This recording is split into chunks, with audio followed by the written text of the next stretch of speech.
আপনার নিকটতম আত্মীয় কারা? তখন আল্লাহ রাসূল সাল্লাল্লাহু আলাইহি ওয়াসাল্লাম বললেন যে আমার নিকটতম আত্মীয় হলো আলী, ফাতেমা, হাসান এবং হুসাইন রাদিয়াল্লাহু তাআলা। সুবহানাল্লাহ। এক কথায় আমরা যাদেরকে পাক পাঞ্জাতন বলি, পাক পাঞ্জাতন এটা পার্সি শব্দ। কি শব্দ? পার্সি শব্দ। পাক মানে পবিত্র, পাক মানে কি? পবিত্র।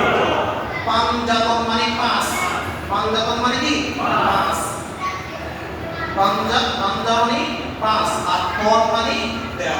পাঞ্জা মানে পাঁচ, আর তন মানে কি? তন মানে হলো দেহ, আত্মা। অর্থাৎ পাঁচটি দেহ অথবা আত্মা এই সম্মিলনকে কি বলে? পাক পাঞ্জাতন। পাক পাঞ্জাতন কারা আমরা সকলেই জানি। হযরত মুহাম্মদ সাল্লাল্লাহু আলাইহি ওয়াসাল্লাম, হযরত আলী রাদিয়াল্লাহু তাআলা, ফাতেমা রাদিয়াল্লাহু তাআলা, তারপর হাসান এবং হুসাইন রাদিয়াল্লাহু তাআলা। এই পাঁচজন হলো কি? পাক পাঞ্জাতন। এই পাঁচজন হলো কি? পাক পাঞ্জাতন।